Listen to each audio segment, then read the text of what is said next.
بسم اللہ الرحمن الرحیم۔ الصلاۃ والسلام علیکہ یا رسول اللہ وعلی آلک و صحابک یا حبیب اللہ۔ اللہم صلی علی سیدنا مولانا محمد وبارک وسلم صلی علیہ صلی اللہ علیہ یا محمد نور من نور اللہ۔ کائنات کی ایک ایسی مخلوق جس نے انسان کی تخلیق پر اعتراض کیا تھا، اور آج وہی مخلوق انسان کی عبادات کو، اس کے کاموں کو دیکھ کر رشک اور فخر کرتی ہے۔ رب کے حضور انہوں نے عرض کیا تھا، نحن نسبح بحمدک و نقدس لک، ہم تیری تسبیح، تقدیس، تحلیل، تحریم، تکبیر سب بیان کرتے ہیں، اور یہ انسان خونریزیاں کرے گا، فسادات کرے گا، نافرمانیاں کرے گا۔ سب کا نظریہ، سب کی سوچ اپنی جگہ مسلم اٹل حقیقت ہے۔ اللہ تبارک و تعالیٰ جب کسی کو ہدایت دیتا ہے نا، تو یہ صرف اللہ تبارک و تعالیٰ ہی کی منشا اور مرضی ہے۔ فرشتوں کی تسبیح وہ جو کرتے تھے، وہ اگر انسان اپنا لے تو فرشتے اور اس پہ فخر کرتے ہیں۔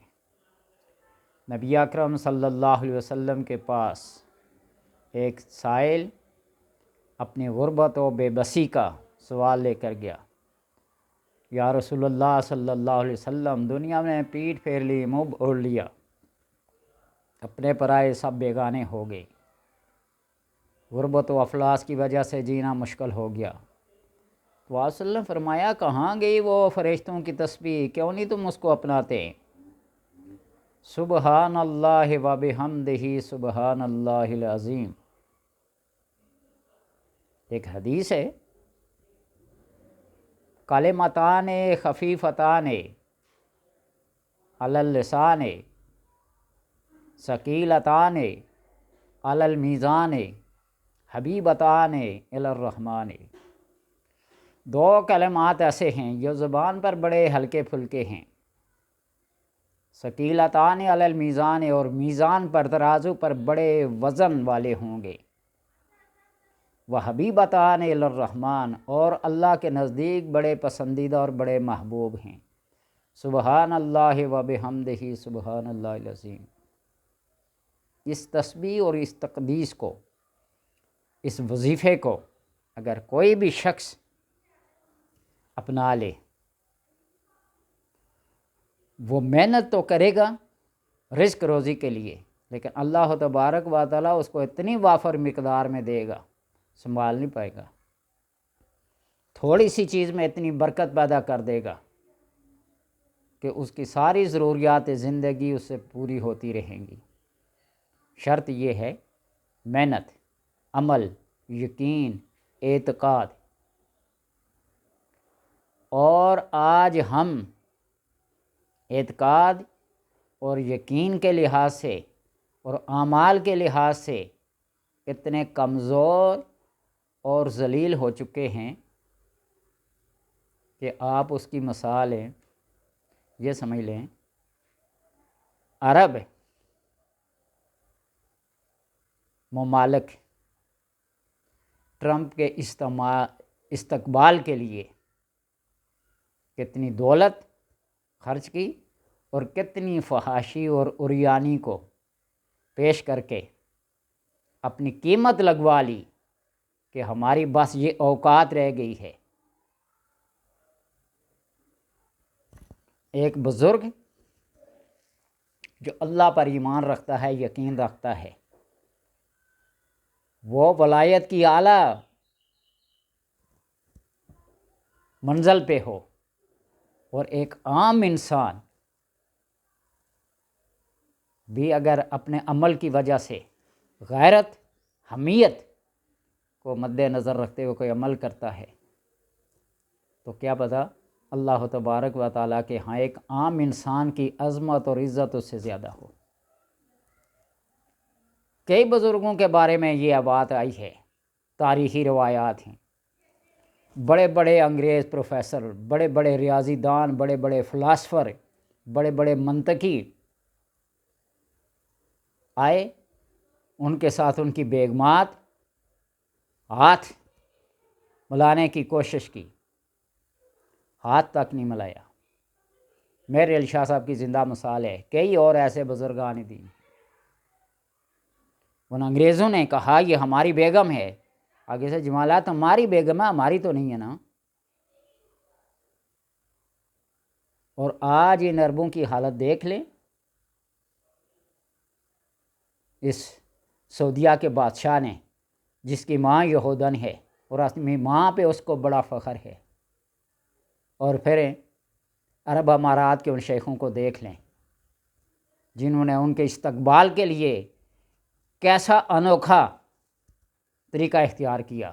ان کی غیرت، ان کی حمیت، ان کا دین، ان کا مذہب، ان کا کلچر، ان کا معاشرہ، کیا یہ اجازت دیتا تھا؟ وہ غیر مہذب لوگ جن کو اسلام نے تہذیب سکھائی ہے، آج ہم نے ان کے سامنے کیا پیش کیا؟ بہرحال بات چل رہی تھی تسبیحات کی۔ ذلت اور خواری یہاں سے شروع ہوتی ہے۔ ہم کسی کی شان آن کو دیکھ کر نا تو وہ اپنے اعمال کو بھول جاتے ہیں، اپنی اوقات بھول جاتے ہیں۔ وہ ایک صحابی جو فارس کے بادشاہ کے سامنے دسترخوان پہ بیٹھا اور ایک نوالے سے لقمہ گر گیا، وہ اٹھا کے کھا لیا، تو ساتھ بیٹھے ہوئے اس آدمی نے کہا کہ دیکھو ایسی حرکت نہ کرو، ان کے سامنے ہماری بےزتی ہوگی، کتنے بھوکے لوگ ہیں۔ اس نے بڑا خوبصورت کہا کہ ہم نے اپنے نبی کی سنت کو چھوڑنا نہیں ہے، اسی کے ہمارے اندر ہماری عزت ہے، یہ ہماری عزت کیا کریں گے؟ ہم اپنے نبی کی سنت کو اپنائیں گے، اپنے نبی کے کاموں کو، اعمال کو، افعال کو، اقوال کو اپنائیں گے تو یہ ہمارے لیے عزت کا باعث بنیں گے، نہ کہ کسی غیر کے سامنے ہم اپنے نبی کی عزت کو اپناتے ہوئے شرم اور عار محسوس کریں۔ عورت نام ہے پردے کا، عورت کا مطلب ہی ہے پردہ، تو ان کو یوں ایسے رقص کرایا جائے، ڈانس کرایا جائے، نچایا جائے تو بے شک پھر کلمہ پڑھیں یا کچھ اور پڑھیں، کوئی فرق نہیں پڑے گا۔ جو انسانیت کی معراج ہے وہ محمد الرسول اللہ سے شروع ہوتی ہے، آپ کی شرعیت کے اوپر عمل کرنے سے۔ لا الہ الا اللہ تو سب پڑھتے ہیں، لیکن جہاں سے بلند پرواز شروع ہوتی ہے وہ لفظ ہے محمد الرسول اللہ، وہ کلمہ ہے محمد الرسول اللہ، وہ تعلیمات ہیں محمد الرسول اللہ کی، جس نے عورت کو عزت بخشی، ورنہ یہ تو بازاروں میں بکنے والی جنس تھی۔ پڑھ کے دیکھیے آپ صلی اللہ علیہ وسلم سے پہلے کی تاریخ، اور آج پھر عربوں نے وہی طریقہ شروع کر دیا ہے، وہی نیلامیاں شروع کر دی ہیں، وہی اس طرح لٹانی شروع کر دی ہیں۔ ایک لونڈی یا کہ ایک آزاد عورت میں کیا فرق رہ گیا ہے؟ یہاں سے ہمارے ایمان کی جب کمزوری شروع ہوتی ہے، پھر ہم غربت، افلاس، بے بسی اور زوال کی چکی میں پسنا شروع ہو جاتے ہیں۔ جب تک اپنے اندر غیرت اور حمیت پیدا نہیں کریں گے، ہمارے پاس دنیا کے خزانے ہوں پھر بھی ذلیل و خوار ہوں گے۔ بہرحال جس شخص کو اپنی عزت،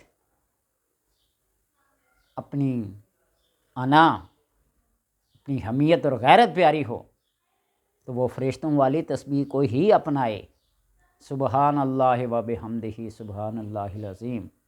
عظمت، بڑائی اور کبریائی جو زیب دیتی ہے وہ صرف اللہ تبارک و تعالیٰ کو زیب دیتی ہے۔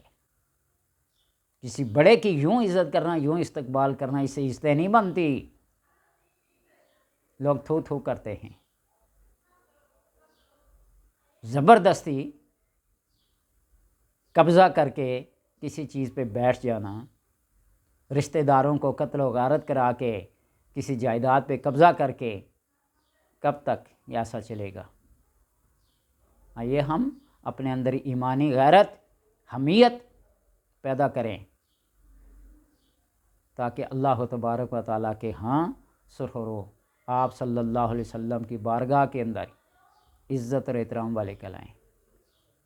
وہ آپ نے فرمایا نہیں تھا ویل للعرب، ہلاکت ہو عربوں کے لیے، حالانکہ آپ خود عربوں میں آئے، تعلیمات انبیاء سارے انہی لوگوں کے ہدایت کے لیے آئے. پاکستان میں کوئی نبی آیا ہو، ہندوستان میں آیا ہو، یہ سارے عرب، اسرائیل، فلسطین، لبنان، شام، بیروت، عمان، انہی لوگوں کے لیے کیوں آئے؟ اللہ نے کچھ دیکھا ہوگا نا ان کے اندر، ان کی ان شقاوت قلبی کو دیکھا ہوگا، پھر ہدایت کے لیے ایسے اولو العزم رسل بھیجے ہیں. ہمارا تو ایمان بالغیب ہے جو سب سے اعلیٰ اور عمدہ ہے. انہوں نے دیکھ کر بھی جھٹلایا، ہم نے بغیر دیکھے ان کو اپنایا. اللہ تبارک و تعالی ہر مسلمان کو حمیت، غیرت ہے دینی عطا فرمائے تاکہ اس ذلت اور رسوائی سے بچا جا سکے.